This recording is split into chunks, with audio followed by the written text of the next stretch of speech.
to show you guys an art that I made within the astrology chart that shows how we are in fact the snake eating our own tail. Book an asteroid astrology reading to see how the asteroids shape your life. And I haven't seen this anywhere on the internet, which is why I drew it myself. So let me show you what I have. To start with Aries, of course. So Aries rules the head and the eyes. It's also said to rule like the upper jaw. Think of Aries as the head and the eyes because that's mainly what I see coming up. So that's usually where the snake head starts, but that's our head. So then we go into Taurus. And then Taurus, as you can see, Taurus rules the neck. And so the neck, throat, and vocal cords. Taurus, having to do with sensual pleasures and things like that, sometimes is associated with like what we eat. It goes into our esophagus, and all of those things then go into our nutrients and everything like that. So Taurus does have to do with nurturing ourselves because it has to do with eating and everything that goes into our body. And singing, usually, for example, Taurus moons have a very nice singing voice. So then we go here to Gemini. Gemini is the hands, lungs, shoulders, arms, everything that's like double, like hands, fingers. So I wanted to show here that Gemini, you think of twos. So two hands, two arms, and the lungs, two lungs. And Gemini can also, depending on if you have like where your Mercury is and things, Gemini can be associated to things kind of being shrunken down or miniaturized, which I think is interesting in terms of how you look. Then we go to the fourth house. This is Cancer. Cancer rules the stomach, chest, and breast, which is like the second brain emotionally. As the mammary glands are within the nipples, but there's a whole line of mammary glands. So it actually goes from the underarms to the nipples. There's like two here, and then there's two here. It's basically like a line that runs through us. And I would imagine that Cancer, because Cancer does also rule like the underarms.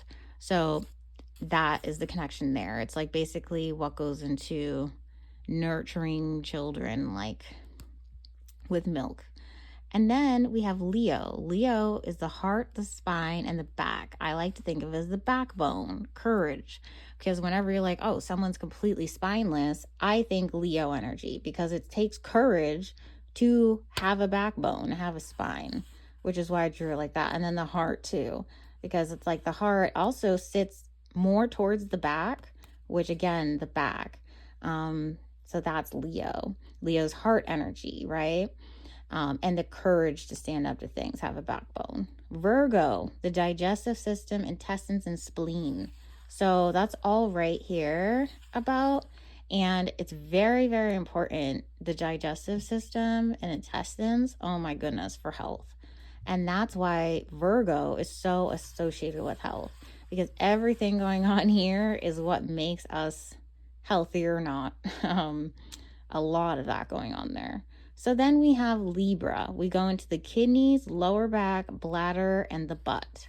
And I think that makes a lot of sense. Kidneys help like basically flush out toxins from your system. A lot of, let's say, like alcohol consumption, things like that. The bladder is also a filtration system. And then like the lower back. It's interesting that it's the lower back because I personally hold a lot of stiffness in my lower back, and it makes me think relationships. So maybe when we go through relationships, when we have a lot of like stiffness or trouble with our lower back, I think Libra. So then we go into Scorpio, reproductive system, rectum, genitals, and bowels. And that all has to do with merging two people together to create a whole new thing, a person. So that's why it has to do with like sex and intimacy, because it's like all of these organs, and very, very heavy sacral energy is Scorpio too. Then we go into Sagittarius. Sagittarius related to the centaur, with a horse's bottom body and a man's upper body. So Sagittarius rules the hips, the thighs, and the liver, which I think is interesting because it's like it's not only just the outside parts, it's the inside parts. And the liver is very important, especially when it comes to like alcohol and stuff, I think. Um I'm not great with biology, but the liver, very important. Then we have Capricorn. Capricorn rules the structure of the body. So it's like the joints, the knees, the bones, like tendons, skin, and teeth. So, like, when I think Capricorn, I think all the things that hold us together. The knees is what it allows us to be able to walk around and move and take action and do all types of things. So, Capricorn's very physical matter structure of us. So then we go to Aquarius. Aquarius rules the shins, ankles, and calves, and like the connecting kind of parts, like if you think like the ankles and stuff like that.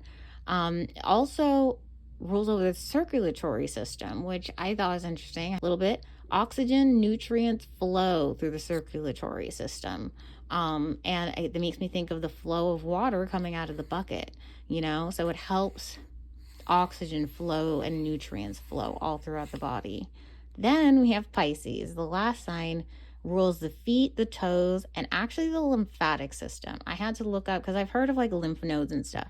The lymphatic system, it releases a liquid called lymph that clears like the bad like things out of your body. It's like a filtration system, and it also rules the immune system, which I think is interesting because we always think Pisces like just the feet, but the feet is so important in Chinese medicine. They say that you can tell, or like every health issues, like if you point to certain things in the feet. And the fact that it rules the immune system, lymphatic system, Pisces being the last sign and a water sign, makes me think like it's flushing everything out that we've taken, in from here and then flushing it. So there's like this is what goes into medical astrology, which I've been definitely looking into more. And I just kind of wanted to show like we are, like if her mouth was open and her feet right there, we would be the snake eating our own tail. I've always seen illustrations with the actual snake, but I wanted to see it with the human because I think it's a good way to remember that the signs do have rulerships over the different parts of the body. And I would like to bring back the connection of spiritual health and astrology and medical astrology.